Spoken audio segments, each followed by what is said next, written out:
Bonsoir à toutes, bonsoir à tous. Vous êtes sur Lyon Demain, l'arobase Lyon Demain. Sur Twitter, c'est en live audio. Il nous reste 3 libres antennes d'ici la fin de la semaine, d'ici la fin du confinement. Marilyn, bonsoir. Est-ce que tout va bien de ton côté? Ça va très bien, Gérard. Je te remercie beaucoup. Qu'est-ce que tu comptes bien? Je suis fière de toi. Vendredi 8 mai, en effet. Jour 53, jour moins 3 avant ce 11 mai. Que tout le monde attend, plus ou moins quand même. On est quand même de plus en plus inquiet à l'approche de cette date. On sait que, en tout cas sur Lyon et dans le Rhône, on sera plus ou moins libéré de ces attestations. Qui est avec nous évidemment, et on salue tous les auditeurs qui nous écoutent sur Radio Pluriel ce soir. Bonsoir, merci François. À vous. Bonsoir également à tous ceux qui nous rejoignent. Je vois que Aide-Soignant est là également. Nathalie nous a rejoint. Evelyne, salut Evelyne de Chaponneau. Alain Devez. Bonjour, bonsoir. Bonsoir. Bonsoir Alain, merci beaucoup. Vous nous appelez d'où? De Vienne? Oui, de Vienne, ouais. Sud de Lyon, tout à fait. Bon. Ça rend bien exactement. Qu'est-ce que vous faites du coup en ce moment? Vous êtes designer? Alors moi je suis designer concepteur et ben voilà, je fais le confinement comme tout le monde. Alors je vais travailler le matin, je pars à l'atelier le matin assez tôt pour faire ce que j'ai à faire à l'atelier et puis ben l'après-midi je reste plutôt à la maison à finir les devoirs avec mon petit bonhomme là et puis à continuer à travailler en télétravail. J'ai la chance d'avoir internet donc bon, je peux travailler à distance. Même si pour l'instant c'est un petit peu calme, pour le coup ça s'est un peu calmé, mais bon voilà. Qu'est-ce que vous créez, Alain, en tant que designer? C'est quoi vos productions, vos inventions? Alors, j'ai des projets clients pour qui je travaille. Alors, je vais travailler pour des petits comptes, des porteurs de projets ou des PME sur différents types de projets, que ce soit de l'accessoire moto, que ce soit accessoire auto ou même n'importe quel type de produit. Puis je travaille aussi pour, là j'ai fait des missions pour Thales aussi dans l'univers du militaire, où là je travaille sur des objets plus compliqués, sur la vision nocturne avec des jumelles, etc. Et puis à côté de ça, moi je fais de la création personnelle. Je suis passionné d'invention, donc j'ai pas mal d'inventions en actif, dont certaines sont sur le marché. Et voilà, donc je fais des nouvelles choses. Voilà, j'essaie de faire bouger les choses dans le bon sens du terme par rapport à ma vision à ma vision du futur en tout cas. Et voilà, donc je crée pas mal de petites. Alors puisqu'on parle de vision du futur, vous qui créez un peu notre futur de demain, est-ce que vous pensez que ce coronavirus et ce confinement de façon générale va changer notre façon de considérer le monde et les autres et l'environnement et voilà et tout ça? En fait, personnellement, j'aimerais vraiment qu'on arrive à changer les choses. Après, qu'est-ce qu'on appelle changer? Dans quel sens on veut faire bouger les choses? Moi, je suis un fervent amoureux de création de produits à vocation industrielle, parce que j'imagine qu'une bonne idée, elle doit être amenée à faire bouger la société en bien sur un plan sécuritaire, sur un plan éthique, sur un plan écologique, etc. Donc, j'ai pas mal d'inventions de mon côté, de ce côté-là. Dans ce sens-là, et puis je m'interdis de faire des créations gratuites dans le sens, c'est pas péjoratif ce que je veux dire, mais je veux vraiment apporter quelque chose. J'ai réinventé l'automobile en remettant à plat les principes fondamentaux de l'automobile. Donc j'ai réalisé des châssis uniques au monde. J'ai fait développer, je dois être une dizaine de prototypes en cours. Je vais me battre pour vraiment amener à bien cette géométrie-là, parce qu'elle est pleine de bon sens au niveau sécurité, au niveau écologie, au niveau performance. Mais pourtant, l'automobile n'est pas très bien vue, en parlant d'écologie. C'est pas non plus le transport le plus écologique aujourd'hui qu'on puisse connaître. C'est exactement ça. En fait, ce qu'il y a, c'est que la créativité humaine est bonne dans la contrainte. Et en fait, ce qui s'est passé, c'est que aujourd'hui, on a bénéficié de beaucoup trop de facilité. Quand on voit l'effervescence des SUV aujourd'hui sur le marché, c'est une hérésie, c'est un non-sens. Ça n'a absolument pas de sens. Aujourd'hui, on devrait se battre à l'économie, on devrait se battre au respect de l'environnement et toutes ces choses-là. Et dans le développement de mes véhicules, c'est dans ce sens-là. Pour les véhicules, par exemple, je travaille aussi sur des produits, mais pour l'automobile, et en tout cas, la vision que j'ai de la mobilité, c'est dans ce sens-là.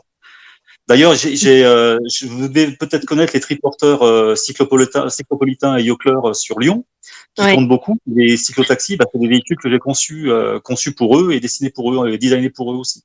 Ouais, voilà, d'accord. Donc c'est déjà réfléchir au monde de demain, quoi. Carrément. J'ai Stéphanie sur la libre antenne qui nous dit.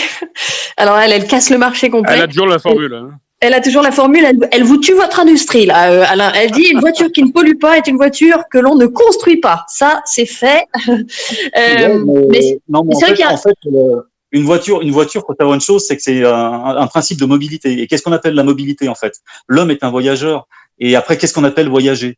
Alors, soit on revient à l'animal, hein, à l'attraction animale, soit on fait des véhicules en adéquation avec son environnement. Et pour moi, en fait, il y a différents types de besoins. Si c'est pour aller, par exemple, d'ici à la gare et que vous avez qu'1 kilomètre, une trottinette vous suffit. Et on est dans de la mobilité. Si vous devez faire du périurbain, on est sur, enfin, si c'est 2 à 5 kilomètres, on peut partir sur du vélo électrique ou, là, c'est sur lequel je travaille, des véhicules assistance électrique avec mobilité, mobilité humaine avec assistance électrique. Et après, si on est sur l'automobile, on peut faire l'automobile parce qu'il faut faire aussi du voyage. Mais qu'est-ce qu'on fait en termes de voyage? On peut pas développer des véhicules qui ont des pneumatiques qui font 30 cm de large. Enfin, c'est simplement aberrant. Ou des véhicules qui font qui font 2 tonnes pour promener 80 kilos. C'est complètement aberrant. Qu'est-ce qu'on fait pour éviter que ce genre de véhicule soit proposé sur le marché? Parce qu'apparemment, les consommateurs sont là, sont intéressés. Enfin, je veux dire, évidemment que les constructeurs répondent à une demande, à une attente aussi, non? C'est pour ça que je m'ai rêvé. C'est pour ça que je rêve. C'est pour ça que je rêve et qu'on se rend compte qu'en fait l'économie s'est arrêtée quasiment pendant 1 mois et demi. On s'est rendu compte que le monde vivait, que le monde tournait. On a bien vu qu'on n'a pas consommé comme avant, on n'a pas fait les mêmes choses qu'avant, et pourtant on a vécu. Et en fait, il y a plein d'autres façons de vivre en fait. Et je pense que c'est là où l'humain en fait est fort, c'est dans la contrainte, c'est à la sortie des guerres, c'est à la sortie des épidémies, c'est à la sortie de tout ça. Et c'est là où on est fort, on est solidaire, on est créatif. Parce que quand on a trop de choses faciles, en fait, on est des enfants gâtés. Et on va, bien sûr qu'un SUV, tout le monde sait qu'un SUV c'est pas bien, et pourtant le marché a explosé. Parce qu'en fait, c'est comme si demain vous disiez aux gens, allez, roulez sur la route, aujourd'hui on arrête la limitation de vitesse, on vous fait confiance, respectez les limitations de vitesse. Qui va le faire? Qui va le faire? En fait, on a besoin de contraintes pour créer. Ouais. Alors, est-ce que vous pensez, Alain, et puis après je vous poserai des questions aussi sur le Covid en lui-même, parce que je sais que vous avez été malade et que ça a été une période très difficile. Juste, est-ce que vous pensez qu'il faut changer les mentalités pour éviter que les gens achètent des SUV, ou est-ce que moi c'est ce que je pense, il faut faire en sorte que les constructeurs ne puissent plus construire des SUV, ou en tout cas ne puissent plus en construire autant et en vendre dans nos agglomérations. Moi, quand je vois en plein centre-ville de Lyon des bagnoles qui ont des roues pour grimper pour une montagne, je trouve ça complètement délirant. Mais forcément, à partir du moment où le marché sera là, ça ne changera pas. Et est-ce que ce confinement va changer quelque chose? Alors là-dessus, je suis pas sûre. Ça va changer peut-être 6 mois. 6 mois, on va peut-être. Voilà, c'est un petit peu ce qui, c'est un petit peu ce que tout le monde pense aussi. Ça sera différent, mais en pire. Faut pas espérer quoi. Simplement ça. Moi, je veux croire vraiment que les choses changeront. Personnellement, en fait, moi, je suis un passionné de Formule 1, un passionné d'automobile. Je donne des cours en fait en design automobile depuis maintenant 17 ans. Je suis intervenant en école de design et d'ailleurs à l'école sur Lyon aussi, sur Strat à Lyon et à Rubika à Valenciennes. Et c'est vrai que j'essaye d'apporter ça aux étudiants, à leur dire mais revenez aux fondamentaux, revenez aux fondamentaux. Avant, on savait concevoir des automobiles qui étaient en adéquation avec les véritables problématiques. Quand vous achetiez, alors j'ai un peu de pub, mais une Lotus, c'était l'esprit Lotus. Vous achetiez une Citroën, c'était l'esprit Citroën. Il y avait une vraie vocation derrière, il y avait un véritable amour d'automobile. Aujourd'hui, vous achetez un Porsche Cayenne, c'est la base du Volkswagen Touareg, c'est le Q7, enfin le X6 c'est même base, enfin Lamborghini aussi, ça devient tout et n'importe quoi. Alors, je ne faut pas me faire des amis, hein. mais je me dis c'est l'avantage c'est que vous avez tellement d'ennemis là maintenant que c'est plus gênant. C'est pas grave, je retournerai dans ma grotte. Alain, dites-moi, vous avez vous avez chopé le Covid. C'était au début du mois de mars, je crois, hein, c'est ça? C'est ça. Comment vous l'avez vécu cette maladie? En fait, au début, c'était avant le confinement en fait que c'est arrivé. Donc moi, je pensais que c'était une rhino à la base. Je pensais que c'était une rhino et je comprenais pas trop ce qui s'est passé. Et après, on a vite compris avec le médecin que c'était pas tout à fait une rhino. C'était un peu bizarre. Et ça s'est passé moyennement bien, on va dire, avec c'est une pression quand même parce que, enfin, en tout cas, je suis pas tout seul à l'avoir eu, hein, mais c'est vrai que moi, comme je l'ai vécu, c'est une oppression thoracique, c'est du mal à respirer, c'est vous couchez le soir, vous dites le lendemain matin, je vais me réveiller dans quel état. c'est une épée Damoclès sur la tête. On se pose beaucoup de questions. Je suis plutôt sportif, alors même si je suis pas taillé comme un athlète, hein, mais bon, je suis plutôt sportif. Je bois pas, je fume pas. Enfin, voilà. Et en fait, on se rend compte que en fait, on est pas mieux lotis que les autres. En tout cas, c'est un peu la roulette russe. C'est une maladie sournoise. Et en fait, quand au bout de 20 jours, j'allais beaucoup mieux. J'ai repris le sport à m'amuser parce que j'aime bien faire courir, etc. Et je me suis amusé avec mon bonhomme, mais vraiment un peu intensif, à courir dans tous les sens. Et j'ai rechuté en fait. Et j'ai rechuté et là j'ai vraiment flippé parce que je me suis retrouvé avec les premiers symptômes, quasiment les mêmes premiers symptômes, fièvre, etc. Et c'est reparti sur un tour. Et là l'infectiologue m'a dit bon écoutez, on va vous hospitaliser parce que ça devient inquiétant. Donc bon, c'est pas des trucs bien rigolos à entendre parce qu'on se dit bon alors, qu'est-ce qui va se passer? Et c'est toujours ça, c'est de se dire on se couche le soir et qu'est-ce qui va se passer le lendemain matin quoi. Est-ce que les messages qu'on entend depuis 2 mois à la radio, nous-mêmes, hein, on passe l'information aussi du nombre de morts, de l'évolution de l'épidémie, le fait que les hôpitaux sont de plus en plus engorgés. Est-ce que tout ça, quand on tombe malade, comment vous l'avez vécu, vous, ça? En fait, vous voyez quand on a parlé du SUV tout à l'heure, c'est un petit peu à cette image-là. C'est-à-dire les gens tant qu'ils sont pas concernés, en fait, je me rends compte que ça passe au-dessus quoi. Je crois que tant qu'on n'est pas directement impliqué, on a tendance à prendre ça un peu à la légère. Moi, je suis resté confiné le plus possible. Le matin, je pars à l'atelier, je travaille tout seul, donc je rencontre personne. Je referme tout, j'ai mon masque, j'ai les gants au moins quand je touche les choses, et après je les change. Et j'essaye de faire au mieux, mais on est resté confiné avec mon épouse. Alors la pauvre, elle l'a eu aussi pour le coup, parce que étant confinée, on a bien pour prendre les précautions, elle l'a attrapé aussi. Et en fait, et le petit bonhomme pareil. Donc c'est quand même du lourd, et c'est vrai que ça fait mal de voir qu'en fait dans ces moments-là, en fait un confinement c'est pas une punition quoi. On vous demande de la solidarité vis-à-vis des autres parce qu'en fait c'est une roulette russe. On ne sait pas qui est touché et comment on sera touché. Et en fait, quand je vois que là c'est la fête à la saucisse, ouais super, demain il y a plus le confinement, tout le monde dort, on va faire les merguez, etc. Mais c'était pas une punition, bon sang, on vous demandait du civisme, on vous demandait de l'entraide. C'est ça qui me fait mal en fait. Et j'ai passé du temps avec mon masque, etc. Des fois, avoir des gens qui étaient à côté de moi, je dis mais prenez vos précautions. Alors je disais pas à tout le monde que je l'avais, mais prenez vos précautions, je vous en prie. Je faisais des leçons de morale, mais je me dis mais c'est dingue, ça devrait être inné, ça devrait être, je sais pas, c'est quelque chose qui est. C'est sûr, on dit en société, on l'est pas quoi. Votre garçon Alain a eu aussi le Covid, votre petit, vous disiez? Oui, de toute façon, oui, mais ça a été 2 jours de fièvre où il était pas bien, puis après c'était fini, quoi.